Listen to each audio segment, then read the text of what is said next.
saúdo mais uma vez todos os irmãos da paz do Senhor. Amém. Quero convidá-los a lermos a palavra do Senhor na carta do apóstolo Paulo aos Romanos. Nós vamos ler o capítulo 6. Romanos capítulo 6.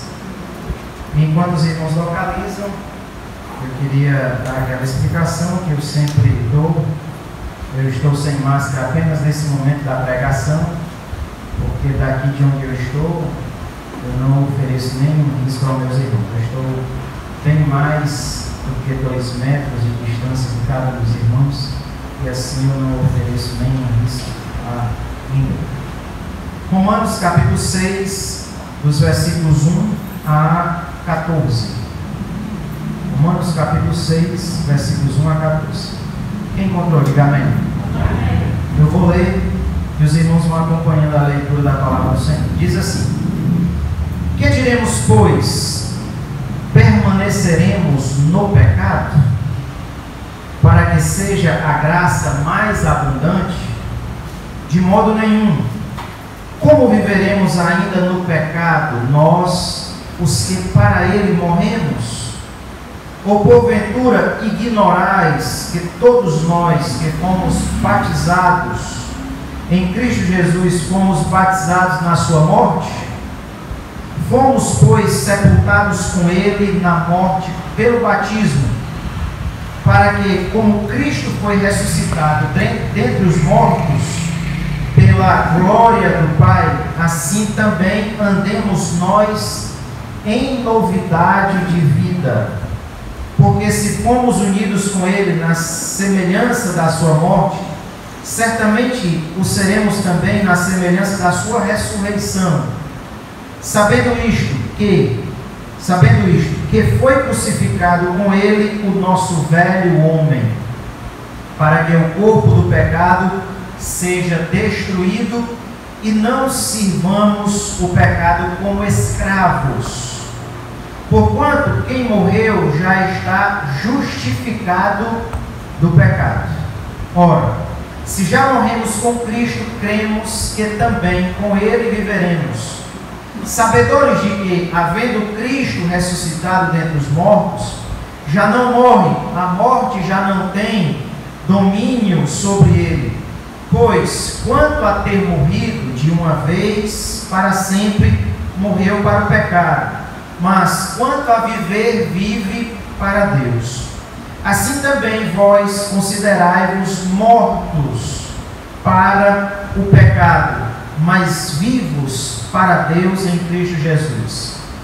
Não reine, portanto, o pecado em vosso corpo mortal, de maneira que obedeçais às suas paixões, nem ofereçais cada um os membros do seu corpo ao pecado como instrumentos de iniquidade, mas oferecei-vos a Deus como ressurretos dentre os mortos, e os vossos ressurretos dentre os mortos, e os vossos membros a Deus como instrumentos de justiça, porque o pecado não terá domínio sobre vós, pois não estáis debaixo da lei, e sim da graça. Amém? Curva a sua cabeça nesse momento, feche os seus olhos e ore comigo agora, em nome de Jesus, pedindo a Deus que fale os nossos corações e que Ele nos edifique através da sua santa palavra. Oremos. Amado e eterno Deus, em nome de Jesus, nós estamos aqui, Deus, na Tua santa e bendita presença. Pai, nessa ocasião nós te pedimos que o Senhor venha falar aos nossos corações, que o Senhor nos ensine, Deus, a Tua boa, perfeita e agradável vontade, e que nós, Deus, venhamos ser edificados por meio das Tuas Escrituras. Que os nossos ouvidos estejam abertos, nosso coração receptivo e a nossa mente, Deus, receptiva também, Deus, para receberem a Tua palavra. Santo Pai, fale conosco de uma forma toda especial, nos instrua, Deus, através do conhecimento da Tua palavra. Pois assim nós te oramos e pela fé agradecemos em nome de Jesus. Amém e amém.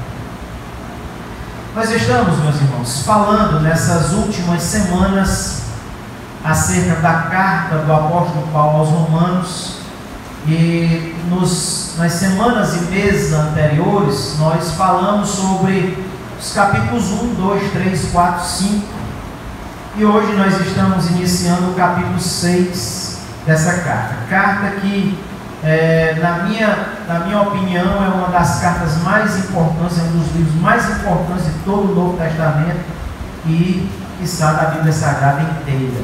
Conhecer o que Paulo ensina para a igreja em Roma é de grande utilidade para todos nós. Cada um de nós deveria conhecer o máximo possível dessa carta, porque ela é de uma riqueza muito grande para todos nós.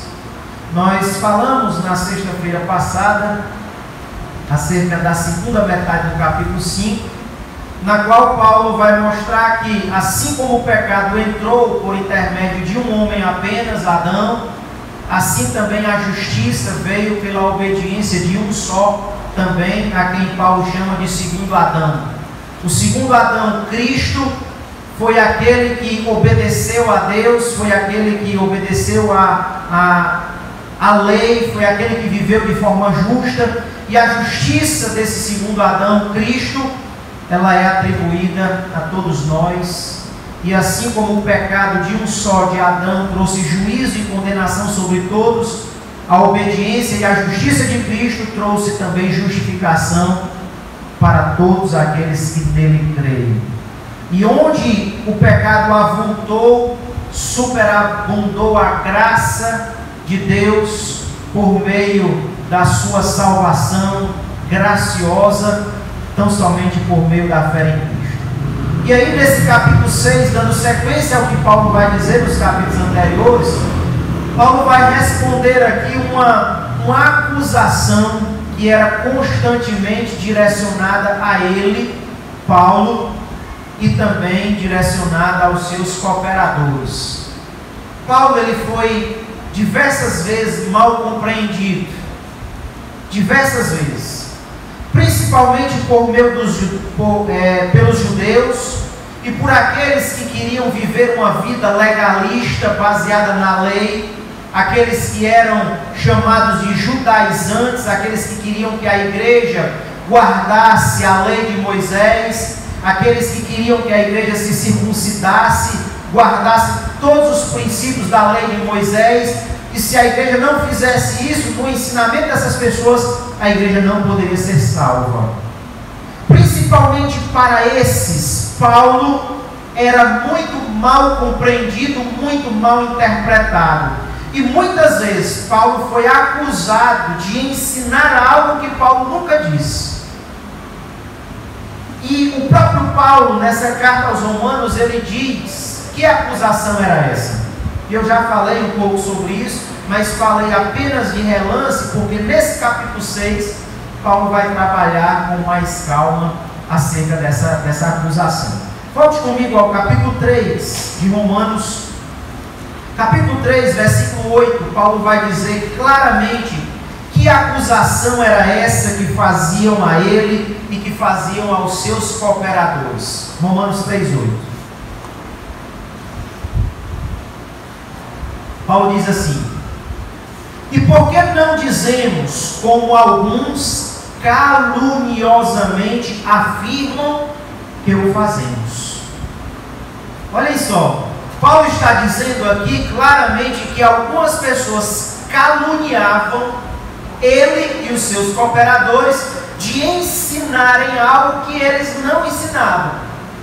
E a calúnia está dita aí no restante do versículo 8. Paulo vai continuar dizendo: pratiquemos males para que venham bens. Essa era a acusação que algumas pessoas dirigiam a Paulo e aos seus cooperadores.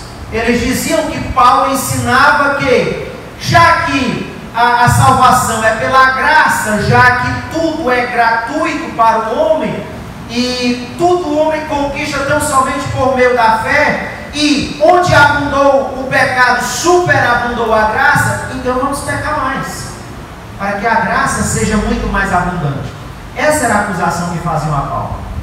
Em outras palavras, as pessoas diziam aquilo que eu abri como parêntese aqui diversas vezes: para não deixar ninguém cair numa má compreensão. Quando várias vezes ao longo desses primeiros capítulos de Romanos eu disse, então nós devemos pensar assim, se a justificação é pela fé, se a salvação é pela fé, se tudo é mediante a fé, é gratuito para nós, então eu posso viver de qualquer jeito. Então vamos fazer o que nós queremos fazer, o que dá vontade de fazer, vamos pecar, porque a salvação é pela graça, a justificação é pela graça, é pela fé, vamos aproveitar. Já que a salvação e nada disso é pelo que fazemos ou deixamos de fazer. Em outras palavras, era essa acusação que lançavam para Paulo, lançavam sobre Paulo e seus cooperadores. E nesse capítulo 6, Paulo vai trabalhar exatamente em cima dessa calúnia. Em cima dessa calúnia. Volte comigo ao primeiro versículo do capítulo 6. Paulo vai dizer: que diremos, pois? Permaneceremos no pecado para que a graça seja mais abundante? No final do capítulo 5, se vocês voltarem aí os versículos anteriores, capítulo 5, versículo 20, Paulo vai dizer: sobreveio a lei para que avultasse a ofensa, mas onde abundou o pecado, superabundou a graça. Quanto mais o ser humano pecou, quanto mais pecador é o ser humano, maior é a graça de Deus para salvar esse pecador. Essa é a doutrina de Paulo em relação a essa relação entre graça e pecado, e muitos entendiam isso de forma equivocada. E aí, com base nisso, Paulo vai dizer no capítulo 6, o que é que nós diremos? Nós vamos deixar o pecado abundar, nós vamos viver no pecado para que a graça seja mais abundante ainda? É isso que devemos fazer? É o que Paulo vai perguntar nesse início do capítulo 6. E esse é um entendimento equivocado de muitas pessoas naquela época e hoje também. Nós vivemos hoje em dia, meus irmãos, doutrinariamente falando, dois extremos. São dois extremos opostos. Nós temos de um lado um grupo de pessoas que acreditam que a salvação é pelas obras e creem piamente que são salvos pelo que eles fazem. A salvação é mérito deles. Então existe esse extremo. Mas existe um outro extremo de um grupo de pessoas que acreditam que a salvação ela é pela graça, a salvação ela é gratuita para o ser humano e que o ser humano pode viver de qualquer forma, pode viver de qualquer maneira, porque a salvação é pelas obras. Aliás, a salvação é pela fé, não é pelas obras. A salvação é gratuita. E aí, já que a salvação é gratuita, eu posso viver de qualquer maneira. Eu estudei com um rapaz, e o exemplo que eu vou dar aqui é um exemplo real. Eu estudei com um rapaz que era adepto desse extremo aqui. E ele, numa conversa nossa, ele disse, eu nunca vou esquecer dessa conversa, porque ela serviu e continua servindo como exemplo para eu explicar esse grupo, esse extremo do qual eu acabei de falar. Ele disse para mim, olha, a salvação é pela graça de Deus, é mediante a fé. E ele disse, eu posso estar dentro de um motel, adulterando, me prostituindo. Se Jesus voltar, eu sou salvo do mesmo jeito, porque a salvação é pela graça de Deus mediante a fé. Essa frase eu ouvi, está com quase 30 anos, e eu nunca esqueci, e nem vou esquecer, porque ela ilustra esse grupo extremado aqui. É o oposto desse outro grupo que acredita que a salvação é pelas obras e a salvação ela é mérito humano. E esse outro grupo, do outro extremo, acredita que não, a salvação é gratuita, pela fé, não importa a minha conduta. Nem um extremo, irmãos, nem outro. Paulo nos apresenta um ponto de equilíbrio. Paulo nos apresenta um ponto de equilíbrio entre os dois extremos doutrinários. A salvação não é de forma nenhuma pelas obras. Não, de forma nenhuma. Ninguém será salvo pelo que faz ou pelo que deixa de fazer. Absolutamente não. Mas também o outro extremo de achar que, já que a salvação é pela graça de Deus, é pela fé, eu posso viver de qualquer forma. Isso também é um outro extremo. Porque Deus não chamou o homem para ser salvo, para esse homem continuar sendo escravo do pecado e apresentando o seu corpo e a sua vida como instrumento do pecado. São dois extremos. E é justamente para trabalhar o equilíbrio entre esses dois extremos que Paulo escreve esse capítulo de número 6. Ele diz: se a salvação é pela graça, então nós vamos continuar no pecado, é isso? Para que a graça seja mais abundante? Aí Paulo vai dizer no versículo 2 do capítulo 6. Olha a resposta de Paulo: de modo nenhum. Eu acho muito interessante essa frase. Paulo, ele gosta muito dessa frase. São duas palavras apenas, na nossa tradução são 3, de modo nenhum, mas lá no grego são 2 palavras apenas, megenoito. E Paulo diz: de forma nenhuma. De forma nenhuma. Paulo usa muito essa expressão. E ele só usa essa expressão quando ele quer negar taxativamente algo. Paulo não usa essa expressão, que traduzimos aqui por de modo algum, o grego megenoito. Paulo só usa isso quando ele quer negar absolutamente algo. Quando ele não quer que reste dúvida nenhuma de que ele está negando taxativamente algo, ele usa essa expressão. E a resposta para essa pergunta: nós vamos então viver no pecado? Já que onde o pecado abundou, a graça superabundou, então vamos continuar no pecado, porque aí a graça vai ser cada vez mais abundante. É isso? Aí Paulo diz: de modo nenhum. Absolutamente não. Nós não vamos continuar no pecado. Nós não devemos continuar no pecado. É essa a resposta que Paulo apresenta. Paulo diz claramente que nós não devemos continuar no pecado, mesmo que a salvação não seja por obras, como esse grupo extremado do qual eu falei ainda há pouco acredita ser. Mesmo que a salvação não seja por obras, mesmo que a salvação não seja baseada no que fazemos ou deixamos de fazer, mesmo assim, nós não devemos viver no pecado. De modo nenhum. Absolutamente não. É a resposta de Paulo para a sua própria pergunta. E ele continua argumentando. Ele vai dizer: como é que nós vamos viver no pecado? Nós, os que para o pecado morremos. Como vamos viver ainda no pecado? Nós que morremos para o pecado. E aí ele vai apresentar um ensinamento acerca da fé em Cristo, do batismo em Cristo e das consequências da fé e da vida em Cristo. Paulo vai dizer nos versículos 3 e 4. Observe aí Romanos 6, 3 e 4. Ou porventura ignorais que todos nós que fomos batizados em Jesus Cristo, fomos batizados na sua morte? Olha só, Paulo vai usar aqui a palavra batismo não como imersão.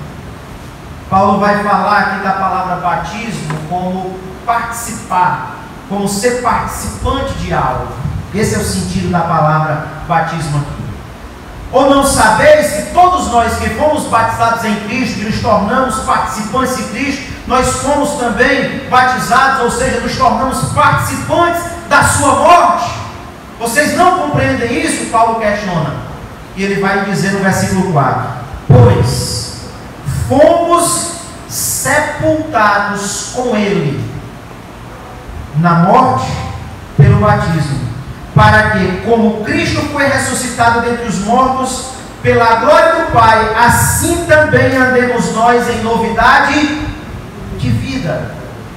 Paulo, usando a metáfora de Cristo, do que aconteceu com Cristo, aplicando para a igreja, Paulo vai dizer: olha, assim como Cristo morreu e ressurgiu e ressuscitou, da mesma forma nós também morremos juntamente com Cristo.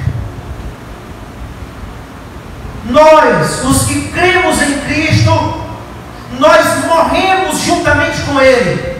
Mas quem exatamente morreu em nós? Não foi o nosso ser por inteiro, mas quando você lê as cartas de Paulo, de modo geral, você entende o que ele está querendo dizer. Ele vai explicar isso com mais clareza lá na carta aos Efésios, quando ele fala do velho homem, da velha criatura e do novo homem, da nova criatura. Quando nós cremos em Cristo, morreu juntamente com Cristo, não o nosso ser por inteiro, mas morreu o nosso velho homem. Glória a Deus. A nossa velha natureza, ela morre juntamente com Cristo. E nós ressurgimos para andar em novidade de vida, em uma vida nova. É o que Paulo vai dizer claramente no final desse versículo 4. Assim também nós, do mesmo jeito que Cristo ressuscitou dentre os mortos, assim também nós andemos em que igreja? Leiam aí no final do versículo 4. Andemos de que maneira? Em novidade de vida. Não é para nós andarmos mais daquela maneira que o velho homem andava no passado. Quando Paulo fala do novo homem, do velho homem, em Efésios ele diz: aquele que roubava, agora não roube mais. Isso é andar em novidade de vida. Isso é andar em novidade de vida. E dentro do ensinamento de Paulo, quando nós lemos os capítulos anteriores, acerca dos quais eu já falei, nós andamos em novidade de vida, irmãos. Nós andamos diferentes. Não é para ser salvos. Nós andamos em novidade de vida, porque nós já somos salvos em Cristo Jesus, porque Deus fez de nós novas criaturas, não para sermos salvos, mas porque nós já somos salvos para a glória de Deus. Aleluia. Repito, o grupo que pensa que é salvo pelas obras, pelo que faz ou pelo que deixa de fazer, é um extremo, é um ponto de vista extremado. Porque nós não somos salvos pelo que fazemos ou deixamos de fazer, nós somos salvos pela graça de Deus mediante a fé. Mas também o outro extremo que diz: não, eu sou salvo pela graça de Deus, eu sou salvo pela fé, eu posso viver de qualquer maneira, de qualquer modo, porque o que importa é a minha fé. Esse também é um pensamento equivocado, extremado, porque quem realmente foi alcançado pela graça de Deus, quem foi salvo pela graça de Deus mediante a fé em Cristo, Deus, não o homem, Deus deu a essas pessoas uma vida nova, uma vida diferente daquela que nós levávamos lá no passado. São dois extremos, e Paulo mostra aqui o equilíbrio. Paulo mostra que não é porque somos salvos pela graça que nós vamos viver no pecado.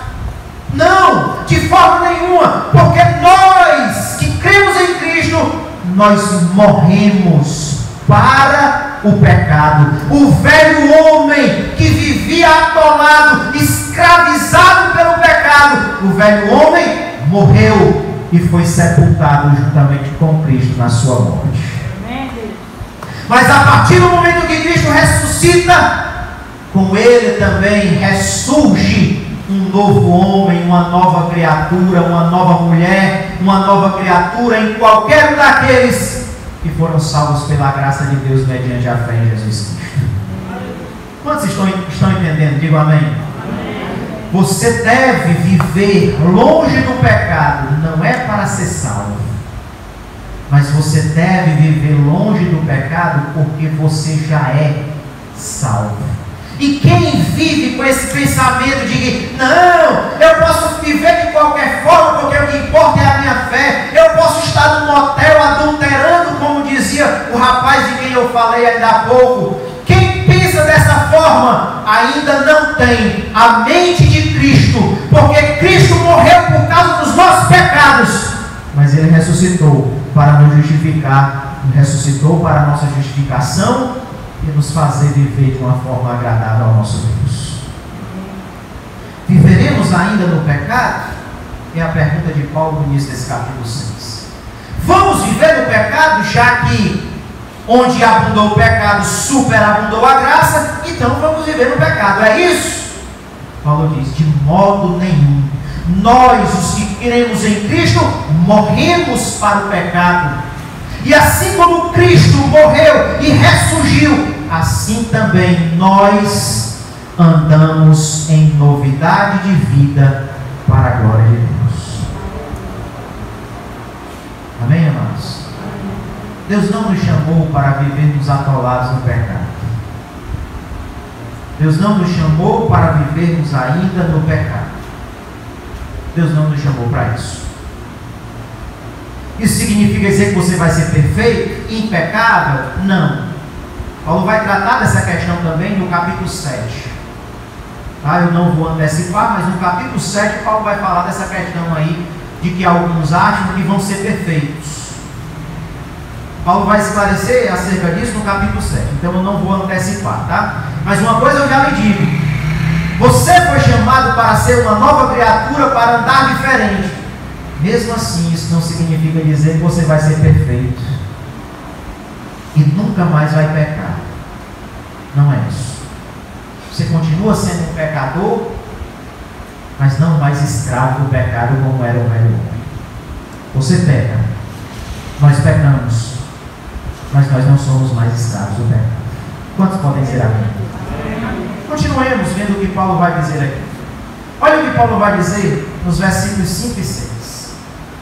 Porque se fomos unidos com Ele, com Cristo, na semelhança da sua morte, certamente o seremos também na semelhança da sua carne. Sabendo isto, que foi crucificado com Ele o nosso velho, que irmãos? O nosso velho homem. Meu irmão, Paulo é muito claro. Todo culto eu digo aqui, e eu digo sem exagero. Paulo foi assim indispensável nas mãos de Deus para orientar o cristianismo do primeiro século e de todas as eras. Paulo foi assim um instrumento nas mãos de Deus para nos orientar corretamente acerca da doutrina da justificação, doutrina da santificação, da doutrina da glorificação, doutrina inclusive da predestinação, acerca da qual Paulo vai falar também no capítulo 8 dessa mesma carta. Meus irmãos, essa carta é uma carta extraordinária, fenomenal. E o que Paulo nos ensina aqui é muito esclarecedor para a nossa vida cristã, irmãos. Para a nossa vida cristã. Então Paulo vai dizer: olha, o nosso velho homem, aquele homem que vivia escravo do pecado, que vivia debaixo da escravidão do pecado, aquele velho homem, ele foi, crucificado. Crucificado juntamente com Cristo. Lá na cruz do Calvário, Deus também pregou o nosso velho homem. Seu velho homem, sua velha mulher, sua velha natureza foi cravada juntamente com Cristo lá na cruz do Calvário. Nós não somos mais aquele velho homem, aquela velha mulher. Nós não somos mais aquela velha criatura. Nós não somos mais. E Paulo continua dizendo nesse versículo 6: sabendo isto, que foi crucificado com Ele o nosso velho homem, para que o corpo do pecado seja destruído, e não sirvamos o pecado como escravos. O velho homem, irmãos, era escravo do pecado. O velho homem vivia escravizado pelo pecado. Quem mandava no velho homem era o pecado. O pecado montava no nosso velho homem como alguém que monta no animal e segura nas rédeas e vai dizendo, e vai batendo e vai dizendo para que lado ele tem que ir, quando ele tem que parar, quando ele tem que andar, e se ele não quer andar, dá uma esporada nele, aí ele caminha. Se quer que ele ande mais rápido, ele dá uma esporada mais rápido. O pecado nos tratava como escravos, e nós não fazíamos o que queríamos, mas nós fazíamos o que o nosso Senhor, chamado pecado, queria que nós fizéssemos. Se você olhar para o passado, você vai lembrar. Alguns aqui eram escravos do pecado, e o pecado escravizava através de algumas coisas.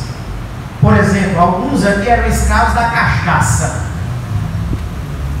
Não conseguia se livrar de jeito nenhum. Por mais que ele dissesse, hoje eu não vou beber, ele bebia. Essa semana eu não bebo, bebia. Outros eram escravos de outras práticas.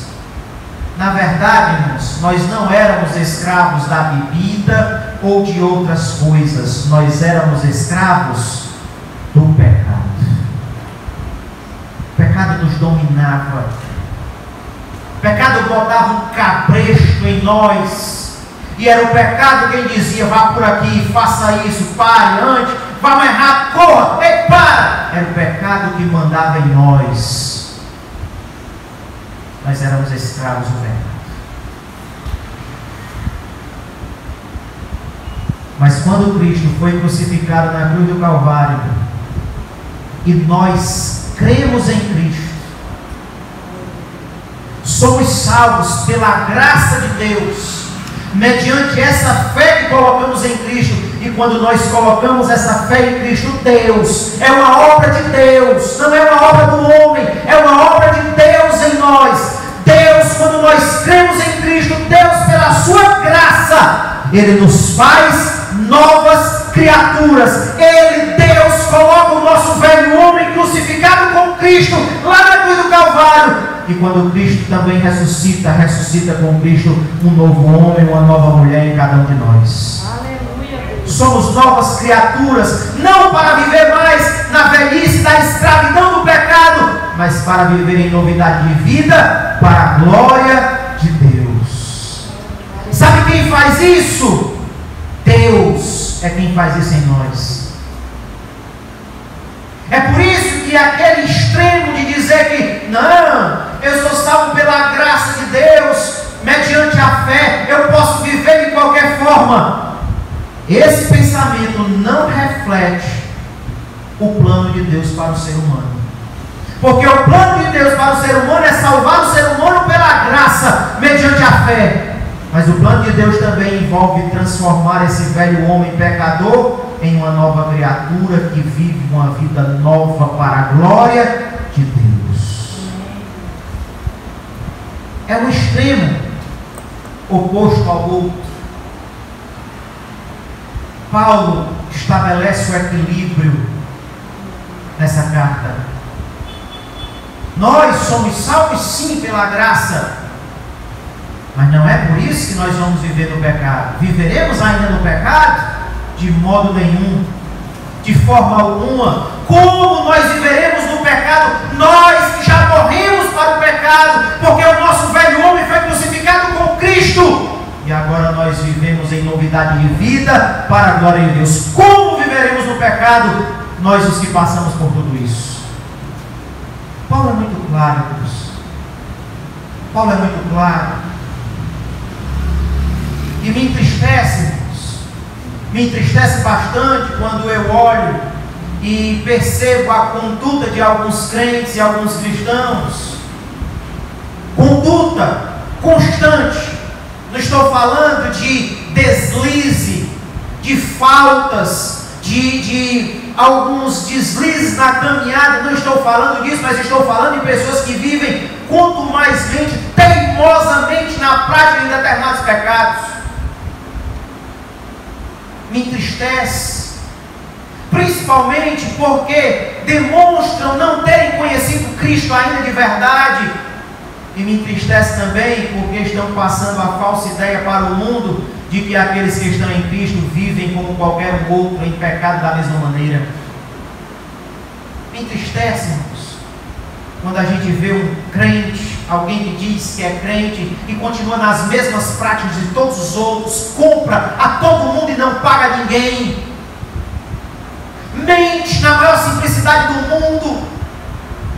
Se surgir um rabo de saia, ele corre atrás, ele adultera, ele fornica. Vivem como qualquer outro lá do mundo que não conhece a Cristo. Nós não somos salvos pelas nossas obras, mas as nossas obras têm um valor muito grande dentro do propósito de Deus. Deus te chamou,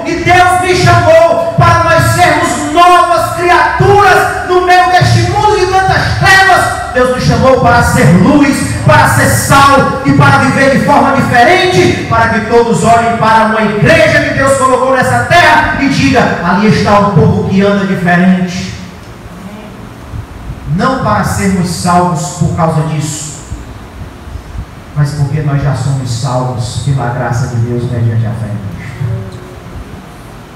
Deus não te chamou, irmão, para viver no pecado. Deus não te chamou para viver na prostituição. Deus não te chamou para viver no adultério. Deus não te chamou para viver na fornicação. Deus não te chamou para viver na mentira. Deus não te chamou para viver no engano. Deus não te chamou para viver da mesma maneira que o mundo sem Cristo vive.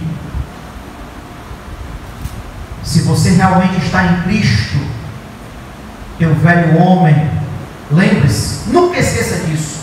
Se você realmente está em Cristo, o teu velho homem foi crucificado com Cristo e ele morreu para o pecado. A vida que você vive agora, se realmente você está em Cristo, deve ser uma vida nova para a glória e louvor de Deus. Não mais para viver como escravo do pecado, fazendo a vontade do pecado, vivendo como um cego obediente ao Senhor pecado. Você não foi chamado para viver assim. Muitos crentes não entendem isso. E muitos ainda vivem até o pescoço, atolados no pecado. Se tiver a oportunidade de passar a perna no outro, ele passa. Certa ocasião eu ouvi falar de um irmão que entrou num determinado serviço da área de segurança. Aí esse irmão teve uma oportunidade, irmão Luiz, de extorquir alguém por conta da função que ele exercia. Aí ele extorquiu: ó, eu te dou aqui a ajudinha, se tu me der aí tal, se tu me der aí tal coisa. Aí extorquiu a outra pessoa. Não sabia ele que a outra pessoa era da mesma igreja que ele. E eu não vou nem dizer que os dois eram daqui.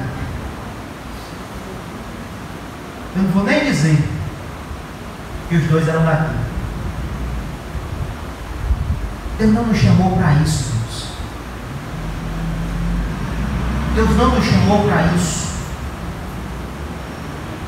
Deus nos chamou foi para sermos diferentes. Não para ser salvo por isso, mas porque nós fomos salvos e Deus nos deu uma vida diferente para ser vivida nessa terra como luz desse mundo. Deus te chamou foi para você ser luz, irmão. Deus te chamou, irmão, para você ser sal desse mundo que apodrece a cada dia mais. Esse mundo que apodrece a cada dia mais apodrecendo. Nós, igreja, e quando eu digo nós, igreja, eu não estou falando de Assembleia de Deus, eu estou falando de igreja, corpo de Cristo. Nós estamos aqui nessa terra, irmãos, para sermos sal, para ainda conservar a podridão que está aí, permeando tudo e todos. Sabe por que Deus me colocou como professor do Instituto Federal? Foi para eu ser dentre o grupo de professores do Instituto Federal, para eu ser diferente. Sabe por que Deus colocou você, Ítalo, lá na Polícia Militar do Estado do Ceará? Foi para você ser diferente lá no meio dos outros policiais daqui do Regimento do Estado do Ceará. Sabe por que Deus te chamou, irmão Luiz? Foi para você ser diferente lá na revendedora de automóveis em que você trabalha. Sabe por que Deus chamou cada um de nós? Deus chamou cada um de nós para nós sermos diferentes lá onde nós estamos, para nós mostrarmos para este mundo que aqueles que estão em Cristo não vivem mais escravizados pelo pecado, mas vivem em novidade de vida para a glória de Deus. Aleluia. Não para ser salvo pelo que faz, Glória a Deus. mas para evidenciar com a sua vida que já é salvo pela graça de Deus mediante a fé em Cristo. Meus irmãos, a doutrina apresentada por Paulo é uma doutrina extraordinária, meus irmãos. Uma doutrina extraordinária que todos nós deveríamos conhecer muito bem. Paulo continua dizendo, no versículo 12, como eu já disse, esse capítulo 6, pelo menos o capítulo 6 inteiro, até o final, eu só li a metade, mas o capítulo 6 inteiro, Paulo vai falar acerca dessa questão de que nós não somos mais escravos do pecado. Olha o que Paulo vai dizer no versículo 12: não reine, não seja o rei, portanto, o pecado em vosso corpo mortal, de maneira que obedeçais às suas paixões, nem ofereçais cada um os membros do seu corpo ao pecado como instrumentos de iniquidade, mas oferecei-vos a Deus como ressurretos dentre os mortos, e os vossos membros a Deus como instrumentos de justiça.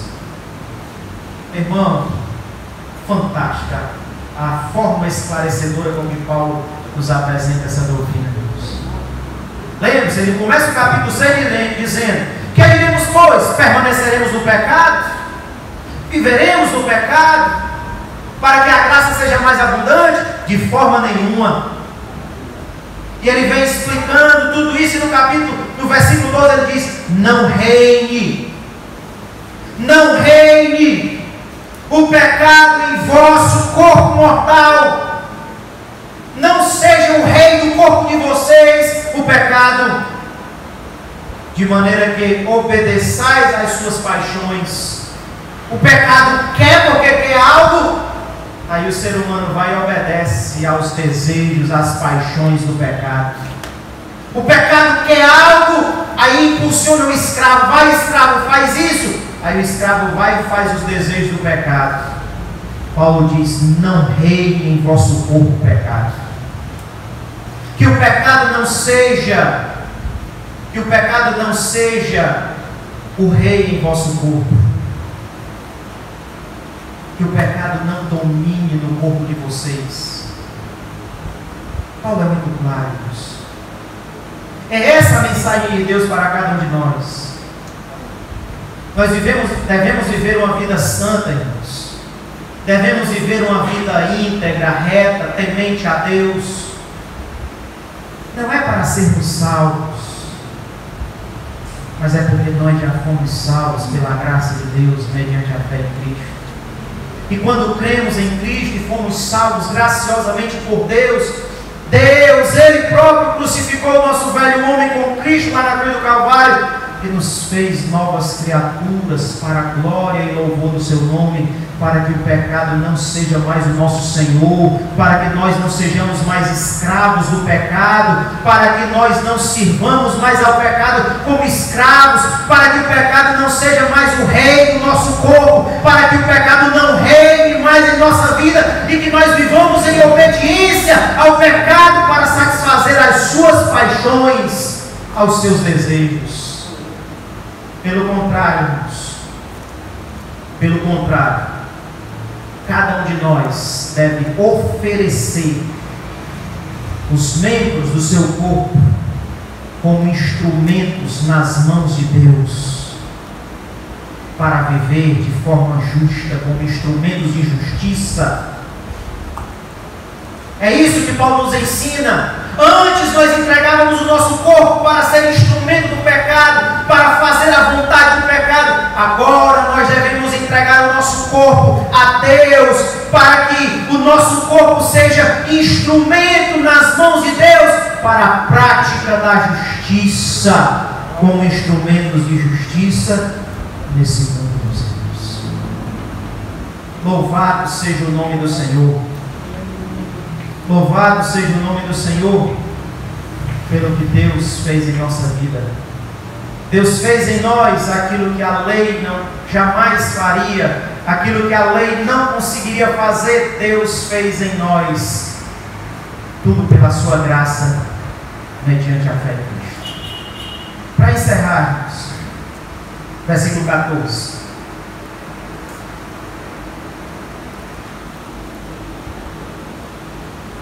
Versículo 14. Porque o pecado não terá domínio sobre vós, pois não estáis debaixo da lei, e sim da graça. O pecado não terá domínio sobre vós.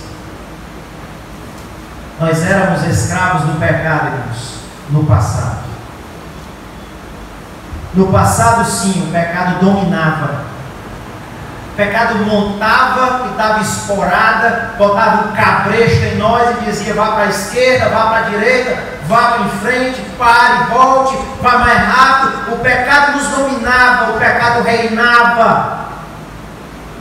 Mas agora o pecado não reina mais.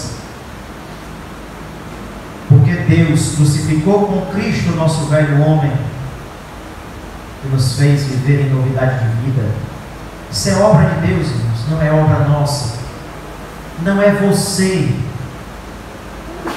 Não é você que muda a própria vida sozinho. É Deus quem te transforma de velho homem em nova criatura. É Deus quem opera isso em nós. E no agir de Deus não há mais espaço para o pecado nos dominar. Nesse plano de Deus não há mais espaço para o pecado exercer domínio sobre a nossa vida.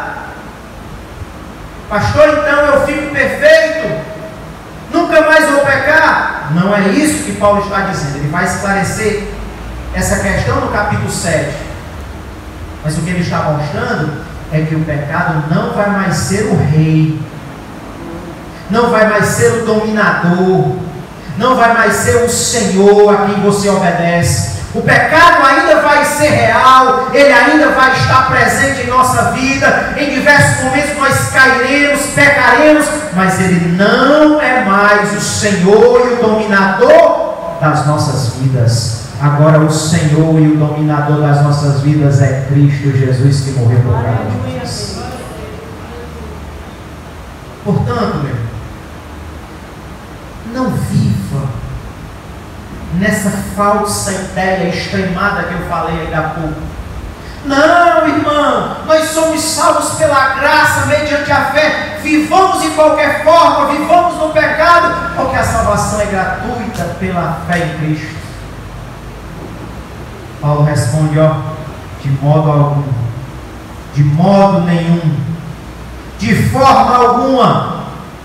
Como nós viveremos no pecado, nós, os que para o pecado morremos? Porque assim como Cristo morreu e ressuscitou, assim também Deus nos fez andar em novidade de vida. Porque quando Cristo foi crucificado, foi com Ele também crucificado o nosso velho homem, para que nós não mais sirvamos ao pecado como escravo.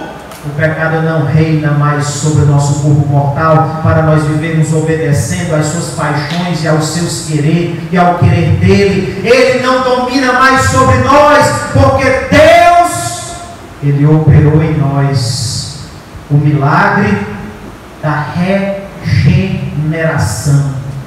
Fez morrer o velho homem e surgir uma nova criatura. Isso é a regeneração operada por Deus em nós. Repito, não para sermos salvos pela nossa forma de viver, mas para que a nossa forma de viver evidenciasse, comprovasse que nós já cremos em Cristo e que fomos salvos pela graça de Deus mediante essa mesma fé em Cristo. Quantos entenderam? Digo amém. Amém. Volto à questão inicial. Paulo então ensina: pratiquemos males para que venham bens. Vamos viver no pecado para que a graça de Deus seja mais abundante. Vamos abundar no pecado para que a graça superabunde. É isso que Paulo ensina? De modo algum. Megenoito, de forma alguma, de maneira nenhuma. Não é isso. Somos novas criaturas para viver em novidade de vida na presença do nosso Deus. Quantos glorificam ao Senhor por esse ensinamento dado por Paulo nessa carta tão extraordinária. Dá uma glória a Deus aí mesmo. Põe a sua cabeça nesse momento, feche os seus olhos e ore comigo agora, agradecendo a Deus pelo que Deus fez por nós, pelo que Deus fez em nós, e está ensinado por Paulo nesse texto. Oremos. Amado Deus, em nome de Jesus, nós somos gratos a Ti por essa oportunidade, Deus, que Tu nos concedes de aprendermos a Tua palavra, Deus. Tua palavra, Senhor, é lâmpada para os nossos pés, é luz para o nosso caminho. Deus, nos ajude a compreender, Senhor, corretamente a Tua palavra. Senhor, nós somos salvos pela graça, sim, não somos salvos pelas obras, não somos salvos pelo que cumprimos ou deixamos de cumprir da lei, ou por nada do que fazemos ou deixamos de fazer, Deus. A salvação não é mérito nosso. A salvação, ela é pela Tua graça, Deus, mediante a nossa fé em Cristo. Mas essa salvação gratuita, mediante a fé, ela não nos deixa viver de qualquer forma, porque o Senhor opera em nós a regeneração, faz o velho homem morrer e nascer uma nova criatura para a glória e louvor do Teu nome. Deus, nova criatura, sobre quem o pecado não mais reina, a quem não servimos mais ao pecado como escravos. Deus, Tu nos deste novidade de vida, para nós, Deus, vivermos diferentes do que vivíamos antes. Senhor, nos ajude, Deus, a cada um de nós a entendermos corretamente o ensinamento da Tua palavra, dado pelo apóstolo Paulo nessa carta, Deus. No nome de Jesus, Pai, que cresçamos no conhecimento das Escrituras, que cresçamos no conhecimento da Tua palavra, Deus. Pai, que a Tua palavra fique guardada no nosso coração de uma forma toda especial, para não pecarmos contra Ti, Deus. Assim nós choramos e pela fé Te agradecemos, em nome de Jesus.